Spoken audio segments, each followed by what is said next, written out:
Okay, hi everybody. It's Addison Taylor, and we also have Douglas Leese here, and we are doing the first reading for our History and Philosophy and Education from the sixth edition of the American Education History, chapters 3, 4, and 5. Doug will be doing chapter 3, and I will be going over chapters 4 and 5. All right. Thank you, Addison. All right. I'm just going to get right to it and go over all the wonderful things that this chapter has to offer. Chapter 3 is about the education and building of a new nation, and this really covers, the years 1776 to 1830. The topics that I'm going to cover today are the impact of Enlightenment, Enlightenment education, and the Republican experiment, other theories and educational plans. Whose republic is it anyway? The theories and the diversity involved, and then institutions of the early republic. So we'll go ahead and start with a quick overview, the impact of Enlightenment. So up to this point, education was really all about religion and the philosophy. In other words, the ideas, the thoughts, the what ifs, the general concepts and theories about things. And in philosophy, that even included the sciences, the economics, psychology, education. Everything was more of a philosophical component instead of a hands-on practical concept. This is the period Enlightenment where this changed. And we started to break away from basic religion, thoughts, and just accepted faith to we want empirical and palpable evidence of such. I'll get into, of course, more of all these later. This was really a youth and a class movement. Youth, not only by age, but also this youthful idea of hope and what the future has to bring, but really a class movement too. Those with the money had the time, and they could afford to be thinking these more advanced thoughts at the time. So just like many of the movements today that you will see, it has a youthful impact. A lot of the youth of today, as well as socioeconomic class, sort of spur a lot of movements along. Not all, but a lot today. So that's no different. It is important to understand that while the idea was originally created in Europe, colonialization, or at least thought up, America was the first place that it was really put to practice, put to use these thoughts of Enlightenment. And then finally, Enlightenment was a concept for all. Maybe at the beginning it was really pushed by certain people, but as it really picked up steam, it was realized it was something for everyone.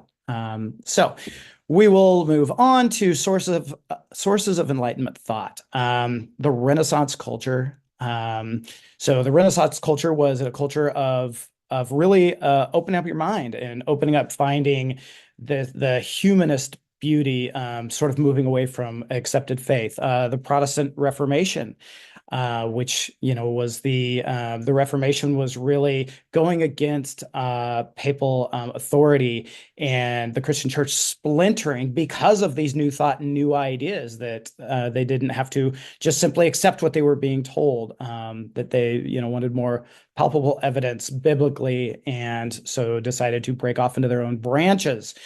And then, as well as a lot of scientific discoveries started happening. And this is all sort of pre-colonials when this started. So some of those scientific discoveries, the concept of the universe, Copernicus, Galileo, Kepler, Newton, et cetera, et cetera. They all started coming into these ideas that instead of having this universal everything is focused biblically in faith, that the universe itself was actually broad and vast, and it didn't all center around us and where we were in this moment.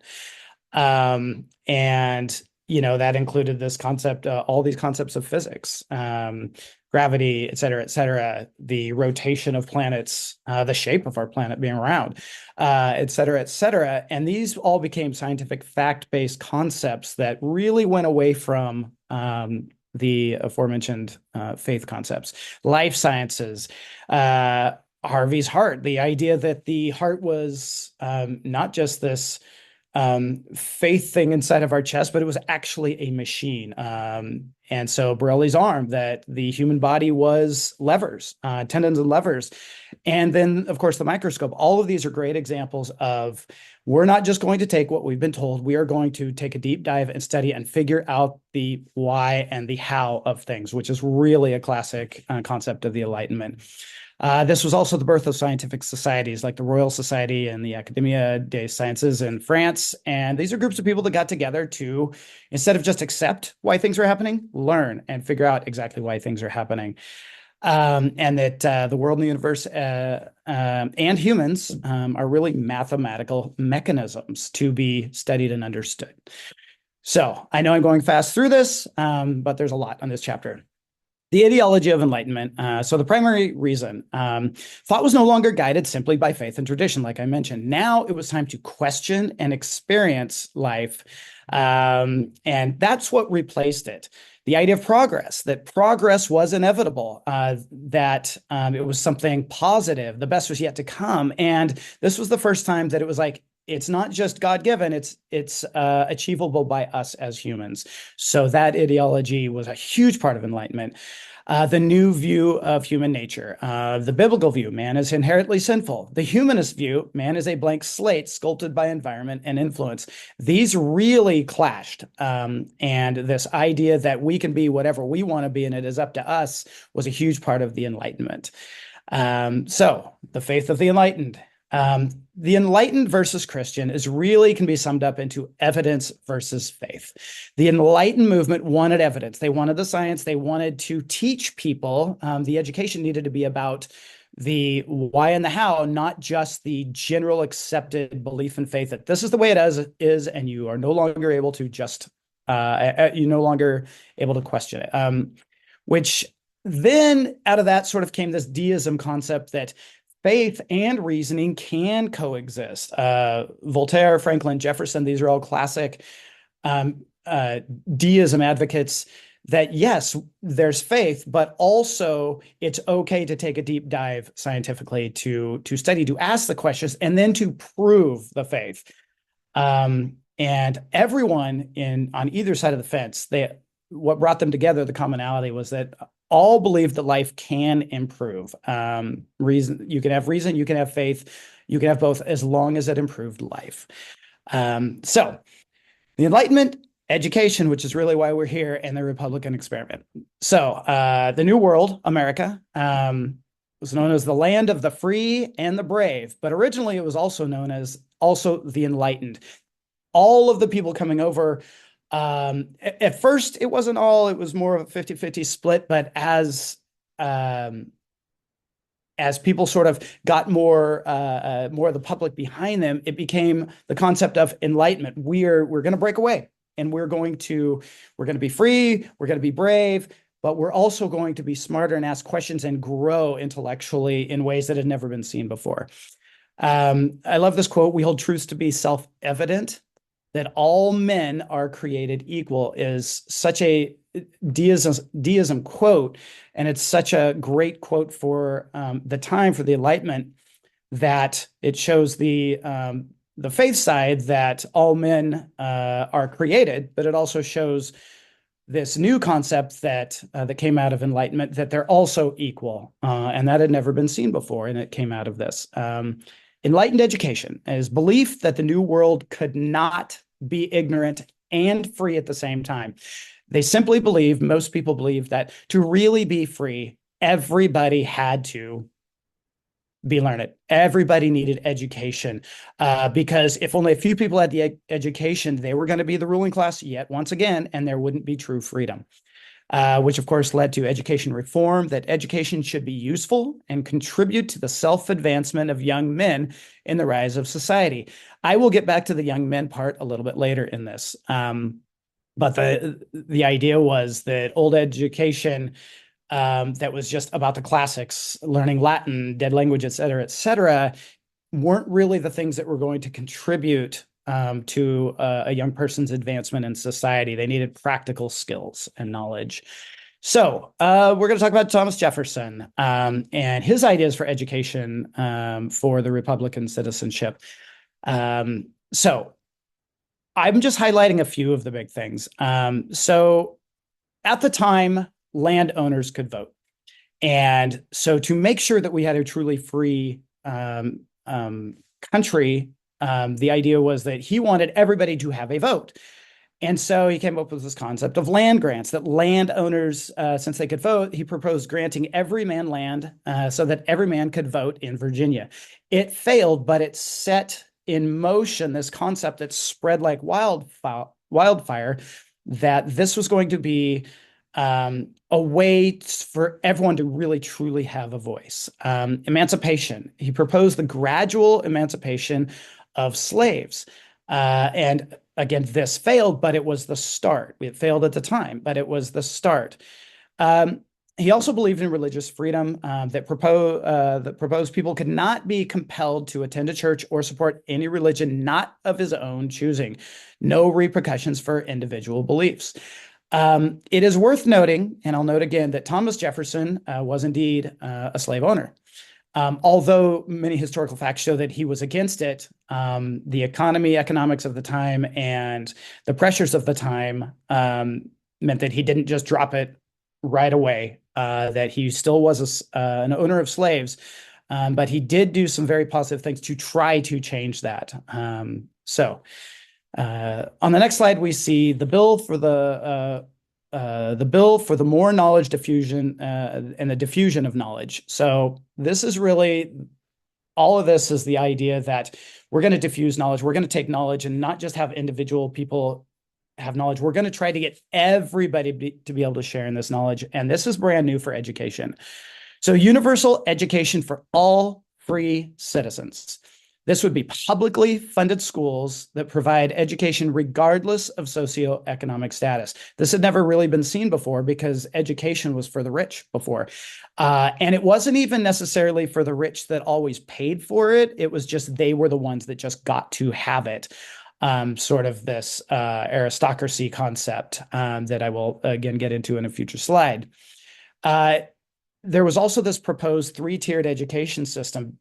Previous to this, there was a little bit of education, a few years education, then they went, the students went out, men went out and did whatever they're doing. So for the first time, it was an elementary school where they would teach absolute basics, a grammar school where they would start to get into various languages and things like that, and then a university level, which had not really been seen before. And all of these were proposed initially and accepted somewhat to be merit and intellectual-based advancement. So the most promising students were chosen to continue their education. And that education was specifically to sort of guide them towards politics and public service, with the idea that you wanted your most educated people to be in charge of making the rules and governing the people and having the voice for the people.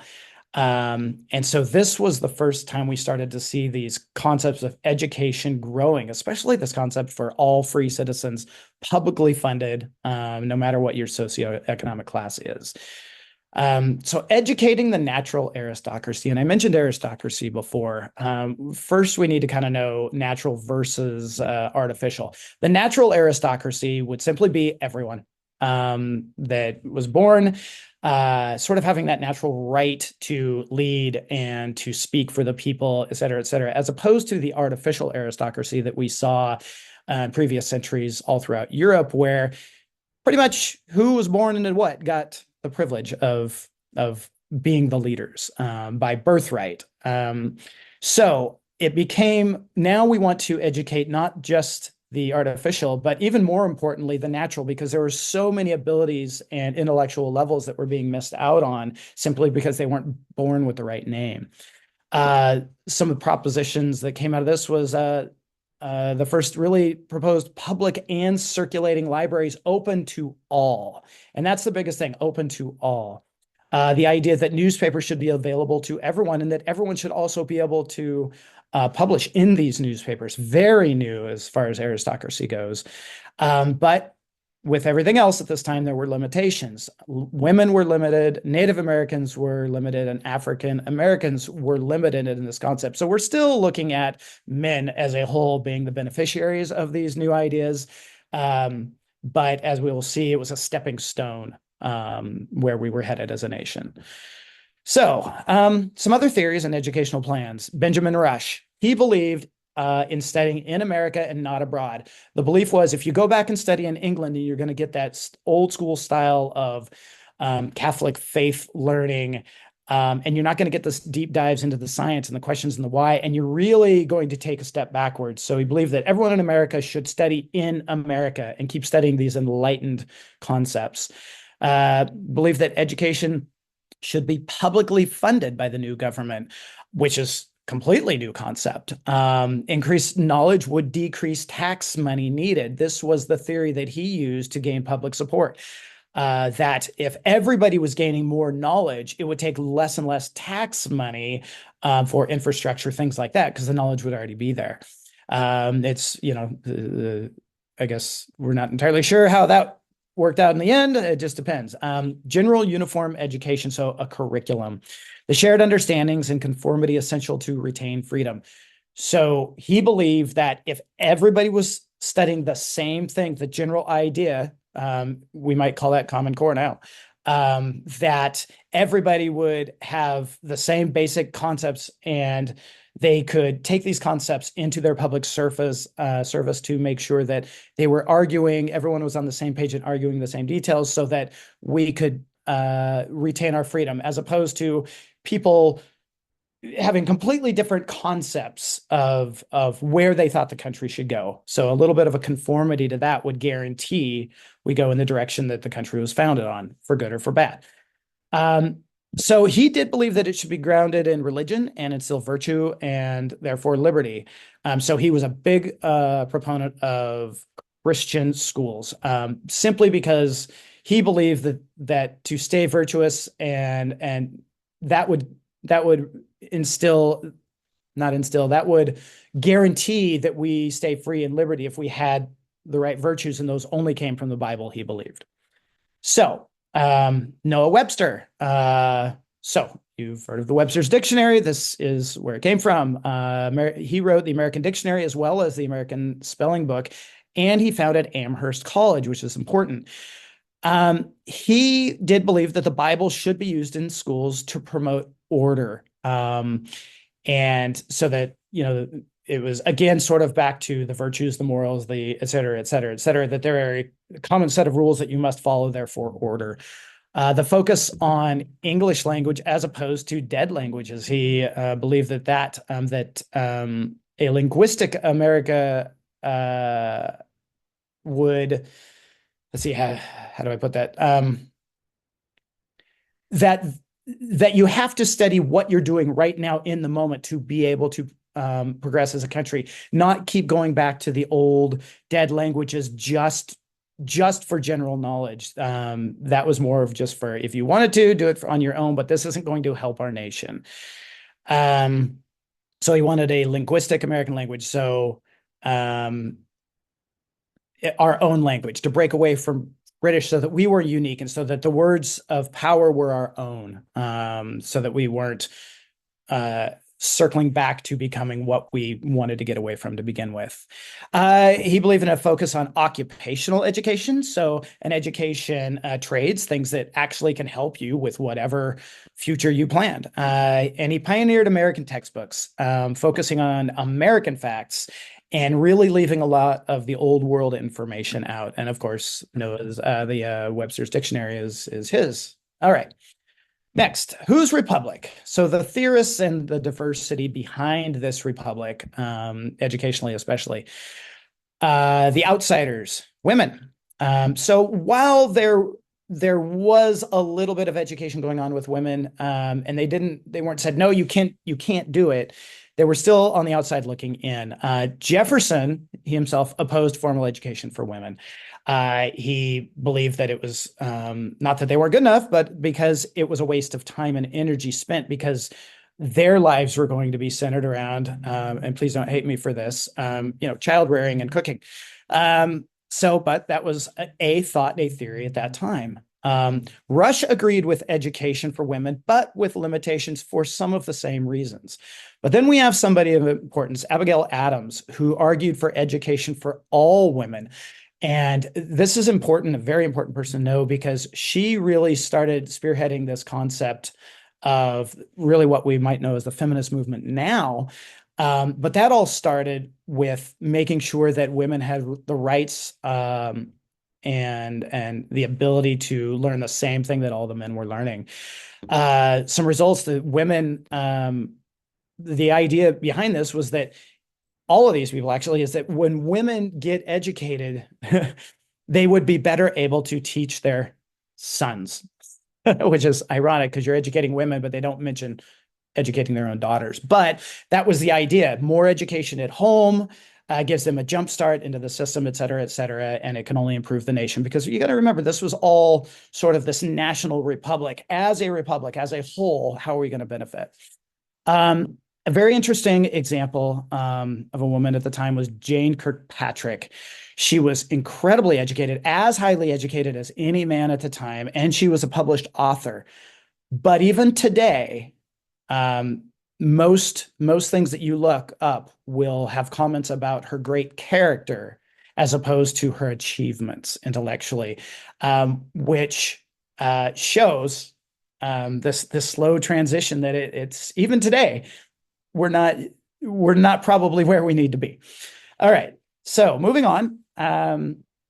So the outcasts, the African Americans, Jefferson, who was a slave owner, like I mentioned, he did fight to end slavery. He proposed children of slaves get public education, though, in trade specifically.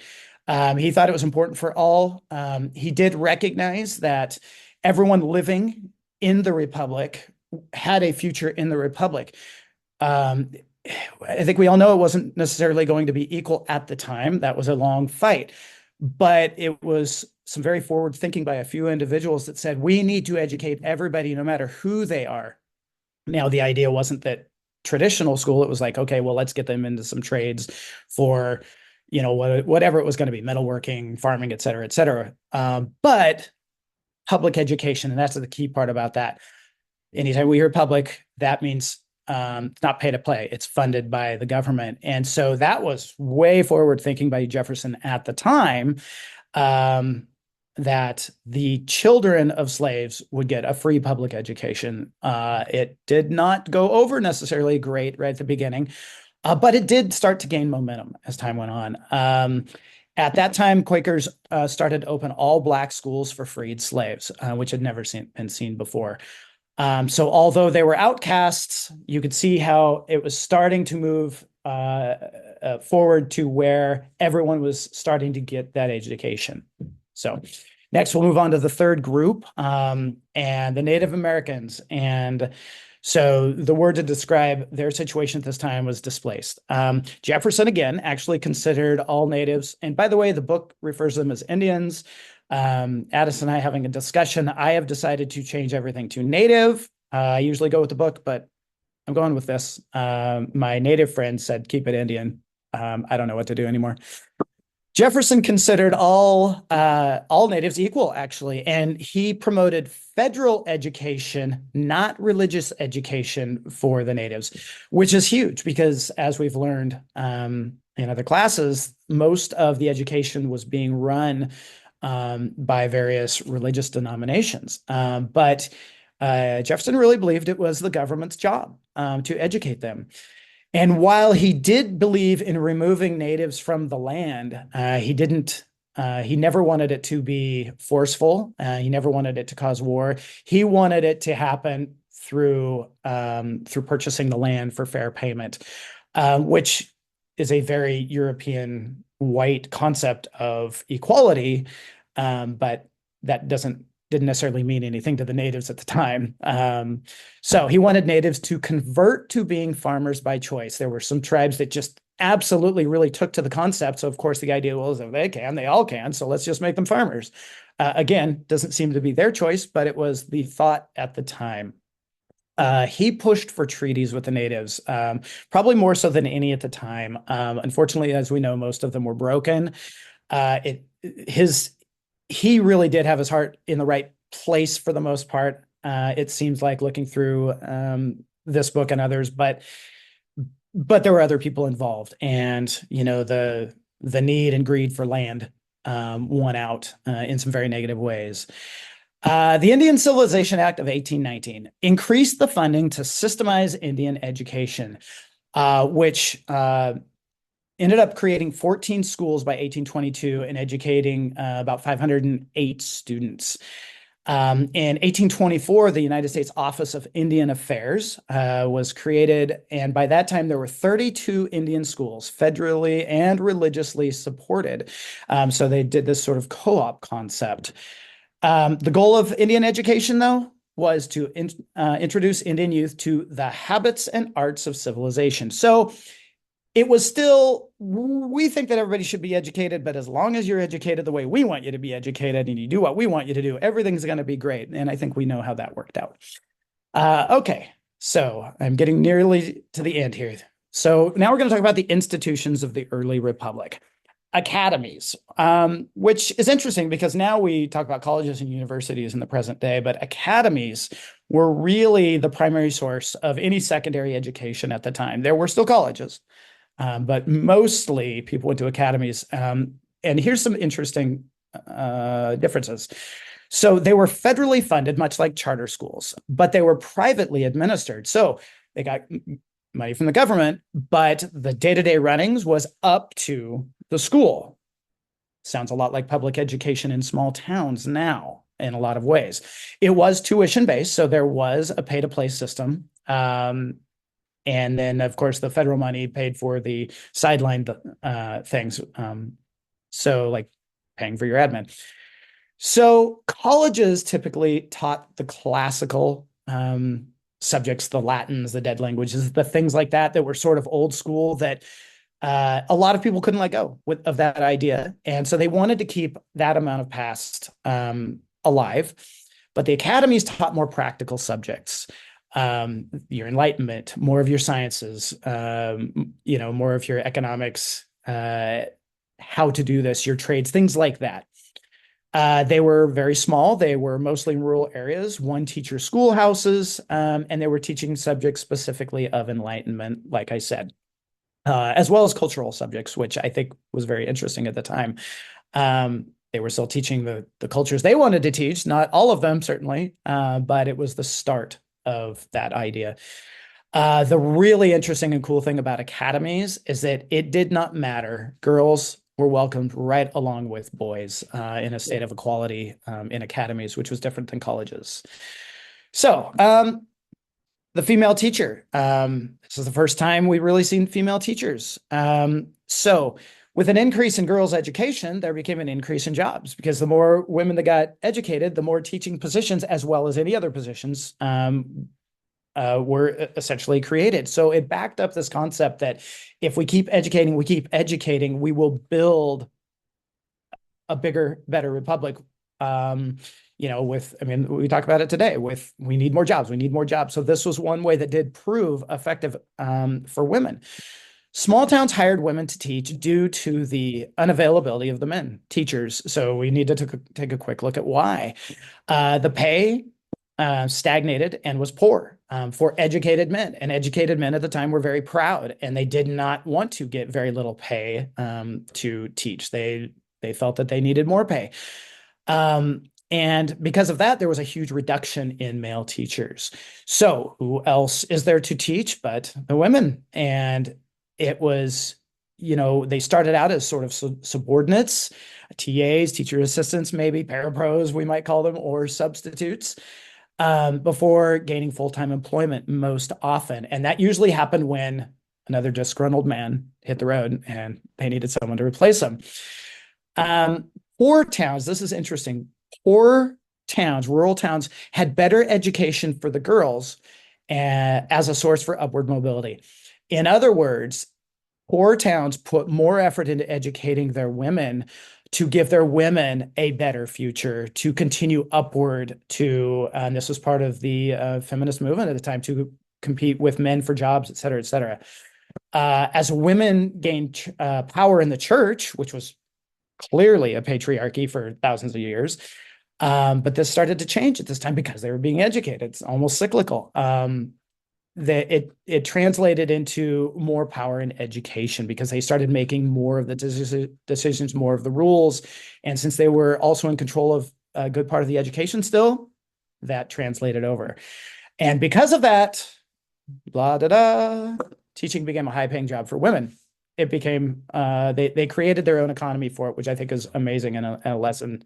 So next, it's important to understand that education in the early republic, the institutions were market-driven and very local. So colonial education was a free market system by the time the revolution started. Not by the time it finished, but by the time it started, we already had colonial education that was people could pay. And as long as you had the money, for the most part, with with the exceptions, except for the exceptions that I mentioned, you could go to get an education. And the interesting thing was, by the time the revolution started, all the different colonies were basically operating similarly, which allowed them to band together better as colonies for the actual revolution. People paid fees to have their children educated close to home as opposed to sending them very, very, very far away, which allowed them to learn close to home trades, etc. Apprentice programs were used in the system for education for the trades, like I just mentioned, whether it be blacksmithing, et cetera, et cetera, et cetera. Private pay-to-learn locally concept grew and dominated education through most of the 19th century. So that is the end of chapter 3. And I am going to turn it back over to Addison as I've taken most of our time. Go. It might have popped up on the screen there. I don't know if everybody saw it, but apparently we only have 6 minutes left of recording time for free because I'm a cheap person and don't pay for Zoom Premium. So I think I'm going to stop the recording here. All right, everybody, welcome back. So we're starting with chapter 4, which is the one that I covered, was chapters 4 and 5. And you'll notice there's quite a bit of similarities between the things that Doug mentioned in the last one and what I'm going to mention in this chapter, in this episode. So chapter 4 was called The Common Man and the Common School from 1820 to 1860. And it's more like 1820s-ish to 1860s-ish. So there's some important vocabulary that are going to be useful to know for both this chapter and the next chapter. So the common man refers to people who have not received education or political recognition prior to this time and place, which is, as we're seeing the end of the Enlightenment and the beginning of kind of the Republic being formed. So this was farmers, artisans, and mechanics. And then I've provided page numbers on mine in case you're like, ooh, I like that blurb, I want to use it for later. The common school is what we started to see with Doug's chapter, where it was a type of school that would be educating people using the same common curriculum. And it would be a publicly funded school. The spoils system, so this is kind of referring more to the politics of the time, is when you appoint people to offices based on your political support from them or of them, rather than level of qualification. A modern day instance of this would maybe be in some cases as President-elect Trump has done in the past and is planning on doing. Another word that most people maybe are familiar with is laissez-faire, which is generally used in terms of economics, which is a hands-off economics model where the government lets the public have more control of the money instead of controlling the economy from a centralized location. And then these are 2 very important political, one of them is an official political party, and one is more of a subsection of a different political party. It's the supporters. So the Whigs was a new political party that was formed in response to the Jacksonians, who were people who were really focused on supporting Andrew Jackson and supporting the predominantly forgotten white groups in society, which we see in the Jacksonians. But the Whigs were really focused on internal improvements and an active central government, as opposed to having it in small locations. So the Whigs were very much not wanting a laissez-faire type politics and government, whereas the Jacksonians were like, yep, no, let people do what they need to do for what's best for them. So some other important things is we're starting here at the beginning of the 19th century. So a little bit before 1820s is the early 1800s in general is when industrialization began to sweep across not only our nation, but the world. So people weren't just working as farmers or artisans, but they could actually go to the city and out of rural areas into a more centralized urban location um, as a rise of industries like factories. Because as factories became the norm where they're mass producing products in one location instead of one person producing small things at their house, more people could get jobs, and that meant more people in one location. The factory system was mostly in the northern states, and we'll go into that a little bit more when we get into the next chapter, which is focused on the latter half of the 19th century. Um, and it really pulled a lot of people, like I said, from the small towns that they had been living in into a more urbanized location. But because people were moving from where they maybe had either an established place of work of their own, or they were farmers and they were transitioning into a role in the industry, a lot of people faced urban poverty, which was not helped by the fact that the jobs in early industrialization times were paid very poorly, were paid super, super low wages for obscenely long hours, which that's a whole other conversation that this class doesn't talk on. So even though more people could get jobs, that doesn't necessarily mean those people were making more money than they necessarily had been before. There was also a lot of people at this time who were working to combat that poverty and rising inequality of workers. One of the biggest groups was the Mechanics Union of Trade Association, which was established in 1928. So that was kind of the first union of workers, the first organized union of workers in the US. We also had General, and then when he was elected, President Andrew Jackson, who fought to kind of deal with this level of inequality and poverty. The Whigs, as I mentioned earlier, and then another man of importance, Horace Mann, who we'll talk about in a minute. So Andrew Jackson, before the presidency, was the hero of the War of 1812, and the man who was really willing to do kind of anything that was needed to get the job done. So one of the things he was willing to do was push out the Native Americans from Mississippi by whatever means necessary. And as we know, that did not go well. That was not good for them. So he kind of began his political campaign as this person who would do whatever was best for the American people. Who do we mean when we say that? We mostly mean white men. But it is interesting to see that even though he grew up in South Carolina, he had political ties to Tennessee. So while South Carolina was a little bit more urban than Tennessee because he had political relations to Tennessee, he was kind of viewed as, oh, he has the rural perspective. He knows what it's like to be in a frontier state like Tennessee and how their problems are totally different than the problems of New England. So he was able to see that we have industrialization in New England, but we're still really in a totally different perspective in Tennessee and other states. So he was supporting the people who were in that more rural position, the common man, the man who had before this, as I mentioned, not been receiving education, had been ignored in the government. So he knew what they had gone through and he had gone through it. So he wanted to support them and get them more support. Wow, that was complicated. Anyway, Andrew Jackson was elected in 1828. While he ran for presidency in 1824, he lost the electoral college, but he won the popular vote. And once he was in office, he made a lot of changes that seemed to be at least in service of the common man. So when he was elected president, he vowed to change the nation's power from a top-down basis by the political elites, as Doug mentioned. At the time, education was to a little bit carried over of, oh, we're going to educate those who are going to go further in our own government and society. So those people are going to get the more education at the colleges. And he said, no, we're going to change that. We are going to put the common man, the regular person who knows what it's like, the average Joe in position, because he knows what the other average Joes want.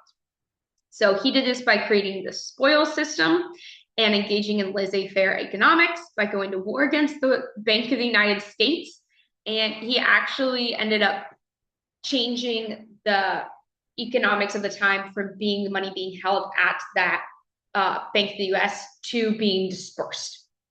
So even after he was no longer president, his ideas were still really, really popular among the people well into the 1840s. And so people who really liked his ideas were called the Jacksonians, and they fueled the government and policies of the entire United States generally from the 1820s until the 1840s, which is why that period is often referred to as the age of Jackson years, even though he was no longer president, because his ideas were so prevalent and everyone's like, oh, yes, man, finally, there's somebody who understands me and he's actually educating people like me. He sees me.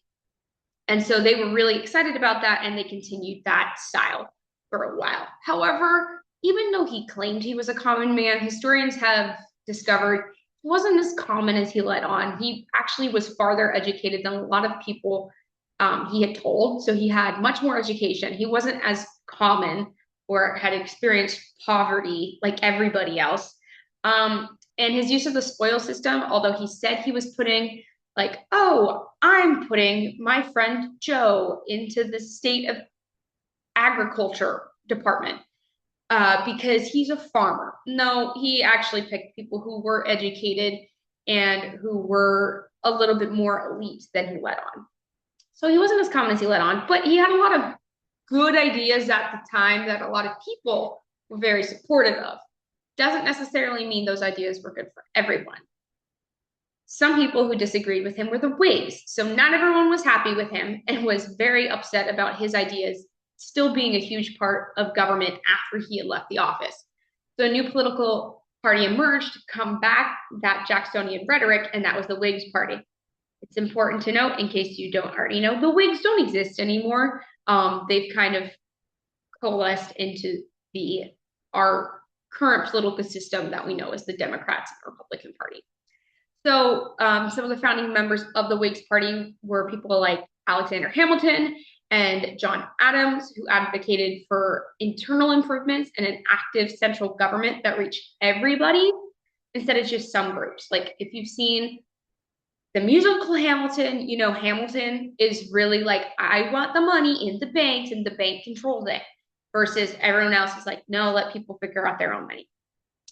So a major thing about the Whigs was their idea of the common school. So the common school is a place where anyone could be provided equal access to education as long as they didn't practice strange religions like Irish Catholicism.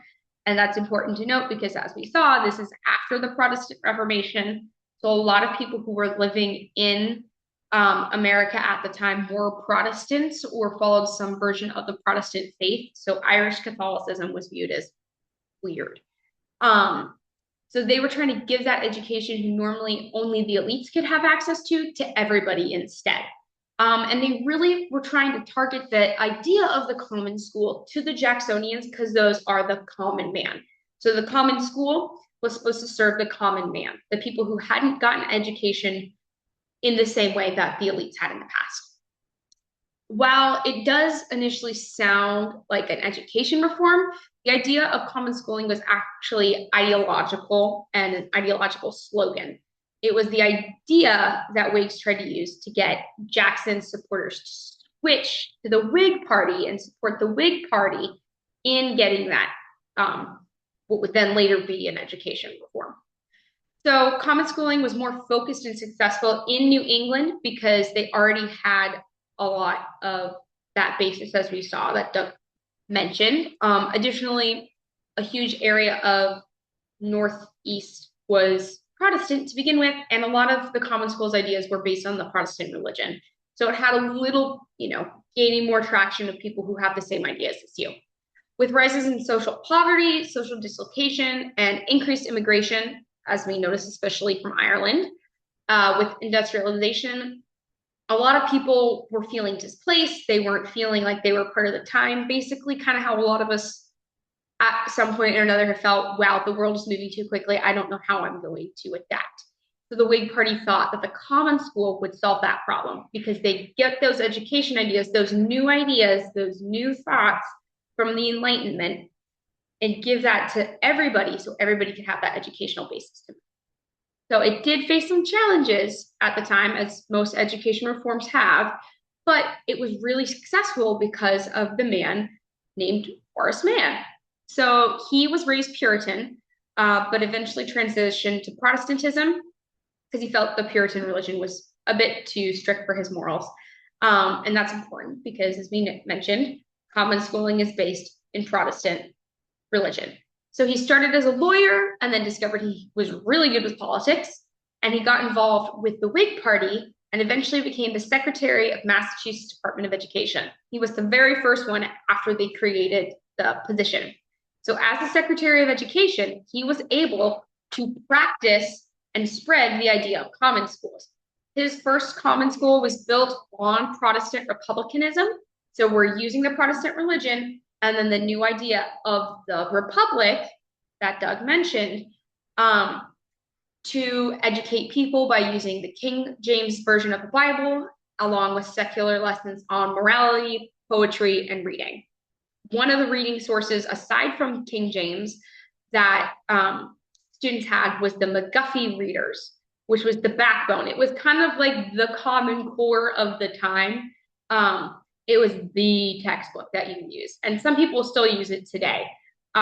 With when it was in prominent production between 1836 and 1960, over 120 million copies were sold, which is kind of crazy.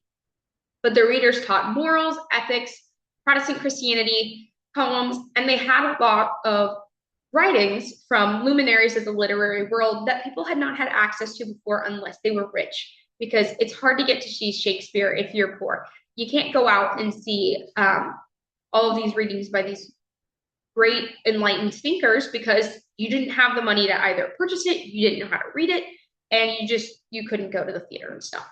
So those were all combined in there. And finally, as we have seen a lot of, is the curriculum was also based in Protestant teachings in the hope that it would help the new Irish Catholic immigrants be able to be assimilated into Northeastern society and Protestantism as a large. While that assimilation didn't totally work in the way that Mann and the Whigs had hoped for, as it never really started outside of Massachusetts, it did work a little bit to a degree in the state. And the common school kind of started as a great starting point for bringing education to more people in the way that we have it today. So he tried to get Irish Catholics to buy in, and he also tried to convince the upperclassmen. Give me like 1 minute. Okay. To appeal to the upper wealthy middle class, saying, hey, if we educate the lower classes, they will be more malleable and thus they'll be better workers for you. So you actually want them to be educated so that you can use them better. And then I have to pause it right now because I have something I have to go do, but I will have the next recording. And then I think, Doug, you're probably good unless you have anything you want to add to the recording. We just want to leave it there for that one. All right. I'll stick along and see it to the end. I'll see you in a few. Okay, so I'll resume. All right, so he tried to get the Irish Catholics to buy in, but he also tried to get the general elites to buy in because having educated workers means that you can use them better and they know what they're doing, so that instead of worrying about your workers like cutting off their hands because they don't know how to use scissors, they know how to use scissors and they know how to count numbers. So that's kind of important. On the flip side, Horace Mann used the same argument with the common man, saying that providing education and providing money via taxation would make it easier to prevent the solidification of class divisions in America from hardening. So even though he said to the rich, hey, it'll make it so you have smarter workers, they're still going to be pretty poor. He told the common man, the people who were more poor, hey, this might be a way that you won't be poor anymore. So it was a little bit contradictory to different people, but such is politics. So he also presented the common schools and public education as the stabilizing force instead of a destabilizing force, which was what was being done in England at the time, because they're like, oh no, we can't change in how we do our schooling. We've done it this way forever. Whereas the United States is like, no, maybe it's time that we do need some change. We're at a time of change. So that's why we should support common schooling. With all things, not everybody supported his idea of common schooling, but that's the same way it is with education today. Some of the oppositions to the common school was that man did not believe in corporal punishment, and people were upset. They thought that you needed to be very strict with your students, and that if students needed corporal punishment to learn lessons, that they should be used. So he disagreed with them on that. And then another thing he disagreed on was how reading should be taught. Phonics was the way it was taught at the time, and that was the focus, whereas man wanted to focus on whole word reading. And we still haven't solved that debate today, which is interesting.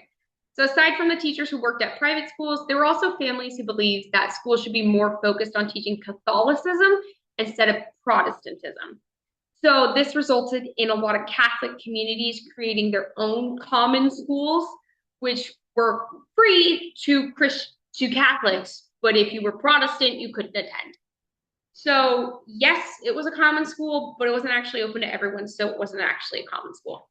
There were other people like William McClure and Robert Owen who didn't like Mann's idea, or sorry, who did like Mann's idea, but they took it a step further. Instead of it being a private or a public school that people would come to, they made theirs a boarding school, where it was possible to, quote, protect students from the dehumanizing effects of profit-driven industrial order and from the influence of the family, end quote. Basically, they liked the idea that students should be educated, but they wanted to control how, when, and where. And so in that way, it wasn't as freeing for the students in that regard, and was actually more based in old teaching styles.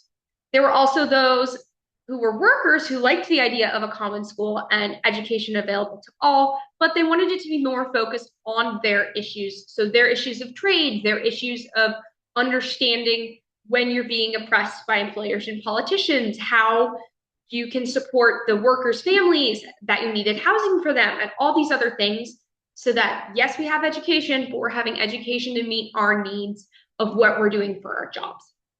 Also, there's the issue that the average common school, while desegregated by gender, which is amazing, as Doug mentioned, it was still segregated by race, which, even though they were being said, oh yeah, we have equal education, they weren't allowing people who were non-white to attend in most cases. There were some cases that allowed mixed races in schools, but they did not last very long and they did not have popular support whatsoever.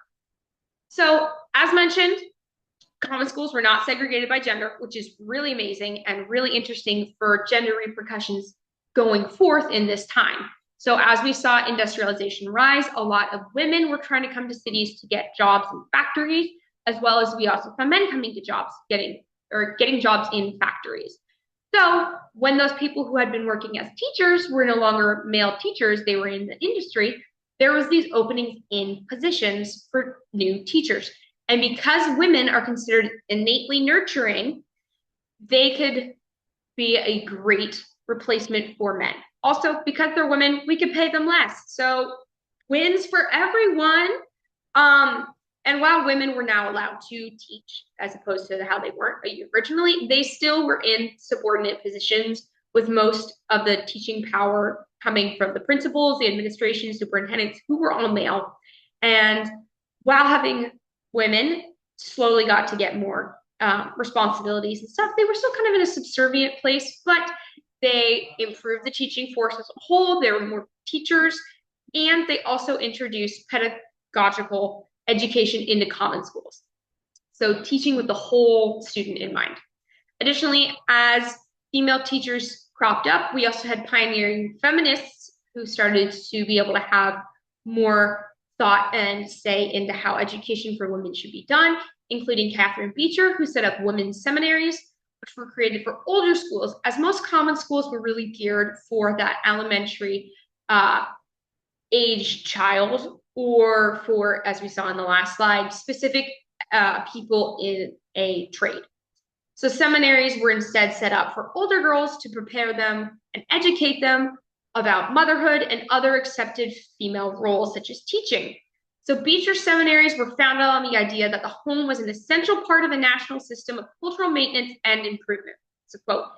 And that separate spheres for men and women doesn't actually challenge male superiority, but it does secure an important and independent place for women in society. So women were able to be teachers, and that's their own sphere in society that's not threatening male superiority. So we're still having the idea that women are subservient, but also that women can be independent without becoming the dominant person. So we have a little bit of the beginnings of feminism starting to happen, not in the way that we would see it today, but compared to how a lot of sexism and division of the sexes were at the time. This is pretty incredibly radical. Also, well, apparently that was my last slide on that one. So we'll finish chapter 4's recording right here, and we'll do chapter 5 as its own recording because we love Zoom recordings. Woo!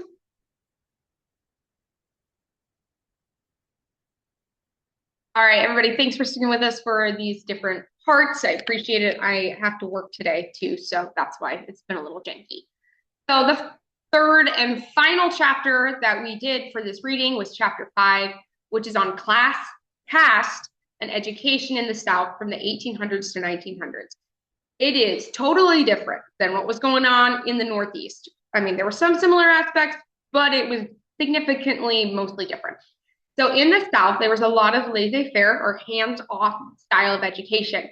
Because communities were super spread out and far apart, it was really easy for them to be independent and want to work on teaching just in their small community. So it'd be like, oh, hey, it's Billy Bob, Joe, Susie Q, and Alfred who have this farming community and their greater families. They're just going to educate in that group instead of collating with the entire rest of the actual incorporated area. So most middle to lower class children were often taught by volunteers, either in the community or by church members or their parents. The quote, 4 R's of academics, which were reading, writing, arithmetic, and religion. Whereas rich children were able to attend private education schools like the academies that Doug had mentioned earlier, whereas those who were in very extreme poverty or slavery, instead of like formal form of education, they were most often taught through life experiences. Private schools, which were often referred to as academies, were available to rich children and provided a much broader education than a tutor could alone. There was a lot of focus on the sciences instead of a lot of tutors who still focused in the more traditional or way of thinking prior to the Enlightenment. However, a lot of these academies, while they were pretty common, they popped up and then they disappeared. It was this kind of like you have one and then it's gone 2 years later. You have one, it's there for 10 years and it's gone 2 years after that. It's this weird rise and fall of academies, and it made it really hard, and it makes it really hard for historians to determine the number of children who were actually educated in these academies because the records aren't great from that time. And they just kept cropping up and disappearing. Well, a lot of people, current people, defend the Old South ways of teaching and argued that the academies and the state's commitments in the South to creating state universities showed that the Old South was more committed to education than the North. It's also important to note that a lot of these academies, again, clearly were poorly supported because they did not last very long, and a lot of them were continuing along class divides of the rich get to go to the nice fancy private schools and get all the education they want, whereas you're lucky if your kids are getting taught the 4 R's, and a good chunk of people are just getting taught through what they learn by rolling around in the dirt or getting kicked by a horse. You know, those hard life lessons are still being learned, but there's not a formal education system. But they did start to try and implement the common schools in the South. Again, it wasn't as successful as in the Northeast because there's a difference in how religion and ideas should be taught between the North and the South. But states including Virginia, North Carolina, and Georgia, which those were kind of surprising states to me, tried really, really hard to pass state laws to establish common schools, and they were supported by the people of those states as well.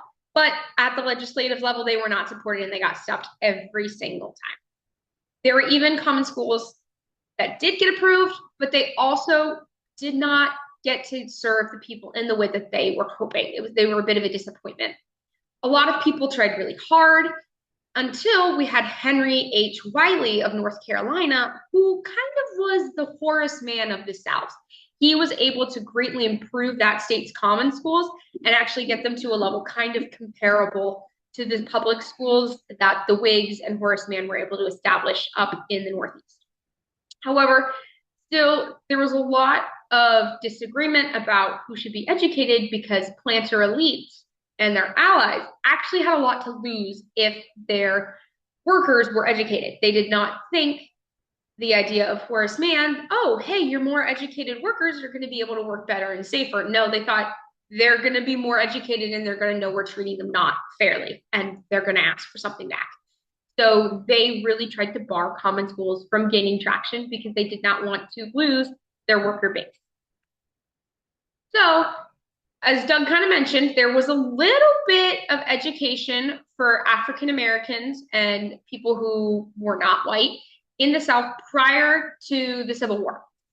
Even in the Revolutionary War prior to that period, there was kind of a bit of an education that started to occur, which is kind of interesting. So a lot of slaves who were living in the United States or the colonies before the Revolutionary War, were second or third generation slaves. So they hadn't been to Africa and they learned about their family and their culture and their traditional African heritage through the stories of their ancestors. So they didn't feel as connected to that history and that identity as they did to American English colonial perspective because that's where they're raised. That's where their parents were raised. That is what they were indoctrinated into, even if they didn't have equal rights, even if they were enslaved. They were still wanting to fight for the ideas of, quote, natural rights and liberty that was espoused prior to the Revolutionary War. And so they wanted to fight for those ideas that all, not granted, all men are created equal, wasn't totally in part of this play at this part, but it was the idea of, hey, we should be our own nation. Let's fight for that nation. So after the Revolutionary War, a fair amount of slaves who fought on either the British or the American side did find ways out of their enslavement and were able to get education. That education came from a bunch of sources, mostly of them being religious based, such as Presbyterians, Baptists, Methodists, and other denominations, which, as Doug mentioned, the Quakers were unmatched among them, and they were super, super supportive of promoting education and freedom of African Americans. Other people like John Chavez of North Carolina, created and operated integrated schools, which were not highly supportive, but it is kind of impressive to see that this was happening prior to the Civil War, that somebody was trying to create integrated schools in what normally we would deem as the South.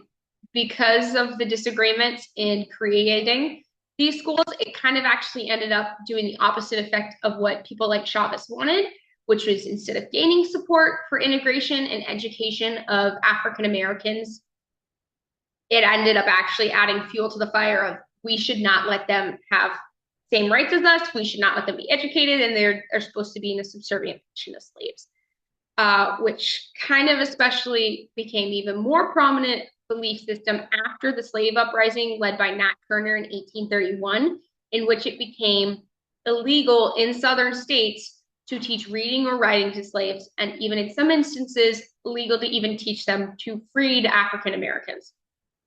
So because of all of this, and despite the bans and oppositions, there's a lot of complicated things going on, but there are still a fair number of people who are committed to giving them an education that they believe they deserve, which is pretty impressive because normally at this time we hear a lot of, no, it's just oppression. There were some people who were trying with the best skills that they had to try and give them the fairest shake they could. Granted, it's not what we would consider 100% equal, but it's a pretty darn good start compared to where they started at. So one way that we tried to work around the idea of, hey, you're enslaved, I can't teach you anymore, it's illegal, I get in trouble and you get in trouble, people found ways to work around it. So one group of that was the American Colonial Society, But they're like, hey, we will teach freed slaves whatever we think is important. We'll give them an education on the condition that after we're done educating you, you're going to immigrate the quote blacks back to Africa, end quote. So that'll solve the problem of the whites and the blacks living together in American society as equals. So we'll educate you because we recognize that you should be educated, but then we want you to go back to where we took you from. So this is kind of a thing that we did see later in the 1960s, but obviously we're not talking about that. My history brain wants to talk about it, so I'm just gonna leave it be. But they were trying to solve the problem while also creating a problem in and of itself. Because a lot of freed slaves who did want to receive education, they did not want to leave their still enslaved brethren. And that's a quote for the book. So they didn't want to, they wanted the education, but they didn't want to be forced to leave because, again, a lot of them were, in all sense, as we would say normally, a naturalized citizen because they had been born in the United States, or they would have U.S. citizenship at the time. So additionally, aside from the issue of educating those who were enslaved or freed, there was also the issue of there's all of these working class children, and the one day off a week they have is Sunday, and of their children, they're going to go and play. And of course, that's not respectful to the Lord. So people were upset that the kids who had been working all week were too crazy on the weekend. So we see the rise of Sunday schools, which were used originally to provide education to these children who were not in school the rest of the week. They couldn't afford school, and they were working all week while also making sure they're supervised and not rolling around in the dirt outside in front of the general store. So this was kind of that idea. It was that the students could be people who were normally exempted from public or tax supported schools, and this included free blacks, poor working class children, and other people who would normally slip through the cracks of education.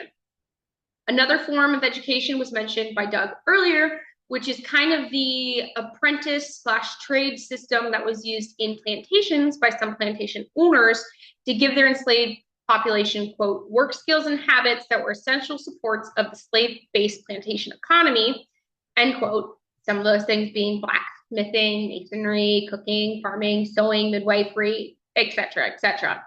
So this education was done in part to raise the property value of their slaves, because if you have a more educated slave, you could then sell them for more, which of course that's money. We want to consider that as a slave owner. And the other part was that in giving them that education, we can also base that education in Christianity. So we're also saving them by converting them to Christianity at the same time. So it was a dual purpose. You make it so they're more educated so they can do their job better. I guess it's tri-purpose. They could be sold for more, and we're converting them to Christianity. And even though there had been laws passed that made it illegal after 1831 to provide both free and enslaved African Americans with education, there were some whites, including plantation owners' children, who clandestinely took up the mantle of teaching Black children by playing school, or slaves who had been able to receive an education and were now literate, then took up the job of trying to educate their fellow slaves on the fly. So now we get to the Civil War and the issue of freemen. Civil War, hopefully you know some stuff about it. This chapter actually surprisingly does not go into the Civil War very much, but mostly focuses on what's going on around the time. So at the start of the Civil War, it was President Abraham Lincoln's policy that the Union, would not interfere with the issue of the slaves. They didn't want to make it any bigger of an issue and any bigger of a battle than they were already dealing with. However, this was really hard for Union soldiers like John C. Fremont and General Benjamin Butler, because they were seeing these slaves who had run away from their plantations or had been abandoned on their plantations by their slave owners, and they didn't want to just stand by and just leave them be with no support whatsoever. So they would, in some instances, they would capture the enemy's bounty or property. And so in doing so, they would actually take they were saying basically the spoils of war were the slaves. So they'd take those slaves in, but they would treat them as humans and they would treat them equally, and they would release them later as free, but they wouldn't release them back to their slave owners because that was now property of the war effort, which is kind of interesting. Other issues that occurred were when the slave owners ran away because they didn't want to face the Union Army and the slaves were left behind. People like Puritans arrived on a missionary effort to then come down and help those slaves become educated, teach them how to be independent, actually give them parcels of land, their own land that they did not have to pay back, which is pretty big, and be able to support them in education and literacy and actually becoming a free man. Other groups such as the Bureau of Refugees, Freedmen, and Abandoned Lands provided rations for both blacks and whites alike to establish money for hospitals, land allotment, and operated schools for freed slaves. So there's a lot of stuff that's going on. And then finally, as the wars ended, we have the very important fact that the southern states, in order to rejoin the rest of the United States of America, the Union, they had to make education changes. The biggest one being about public education. They actually had to have common schools. They couldn't say, nah, we don't want to do that. We're just going to have private academies. No, they had to have common schools, and they had to have common schools that were also available to African Americans as well. And they eventually did it very begrudgingly. But that doesn't necessarily mean they did it in a way that was totally fair for everyone. So the 13th, 14th, and 15th Amendments had been passed, which were all about equal education and opportunities of people regardless of race. We'll get into that, I'm sure, later in our law class. But basically, it meant states felt pressured to integrate schools, which, as we had seen in the North, didn't totally work out 100%, but that's what they felt they needed to do. So they were stuck in this rock and hard place between, we need to have public education so we can become part of the United States, but we don't want to have our schools integrated. And in the end, the Union said, okay, you don't have to have integrated schools, because otherwise, if we don't make it so that you can choose how you're going to create your schools, you're not going to have schools. So they created the racially segregated system that prevailed well into the 1960s, a little bit later. So what did I say? Oh, there were also concerns because of the idea of integration schools. Some people believe that it went against the finger of God to integrate schools. And it was also the other people who didn't think that it went against God were like, well, we are just at a point in our society where we can't actually have integrated schools that'll be successful for everybody because we're just not at that point. They recognized that that would be something that would be great to have in the future, but they couldn't have it right now. So they decided to maintain segregation.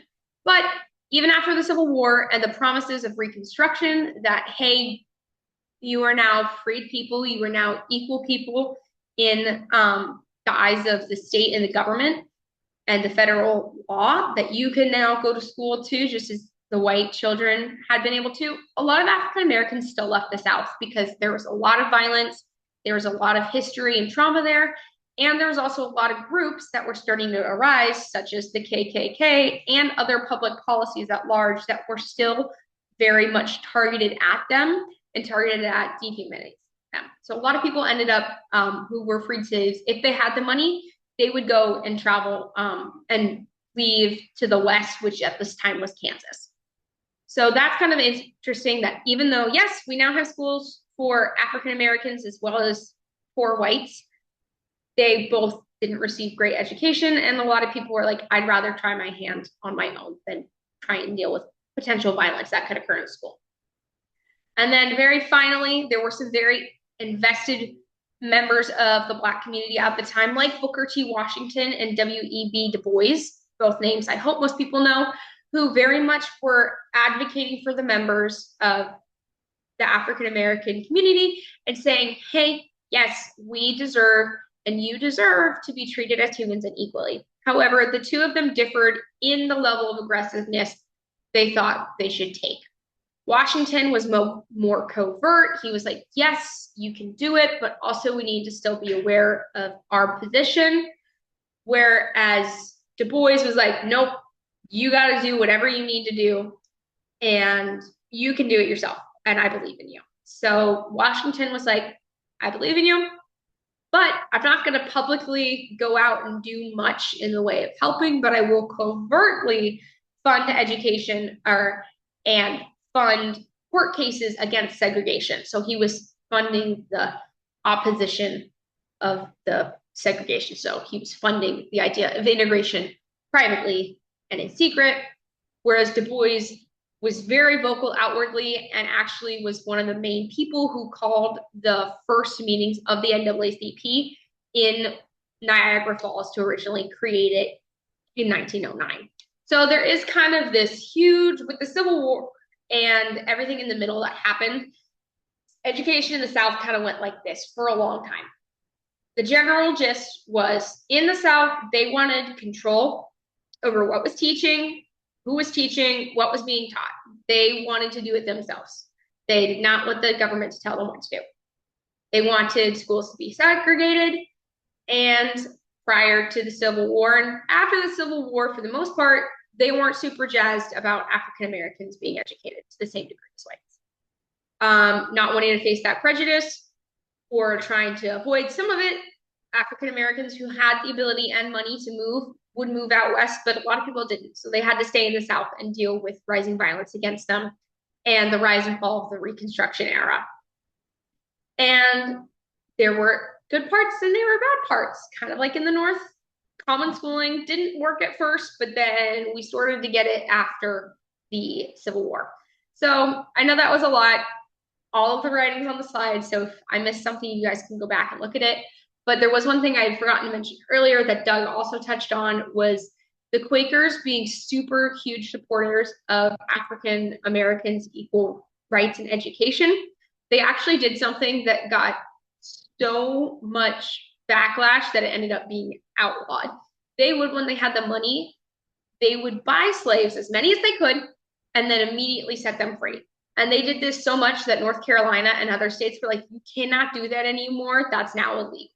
So they did whatever they could to help speed up that process of becoming free for African Americans and slaves, and that's pretty cool. But yeah, I think that's the end of our that's the end of our slideshow. So thanks for sticking around. I know it was a long one. These were really long chapters with a lot of information, but we tried to boil it down as best we could. So Doug, do you have anything else you want to add? No, just thank you everybody for powering through this like we did, and we look forward to seeing all of your presentations in the coming weeks. Yep. So thanks you guys for sticking with us, and I'm gonna end the thingy.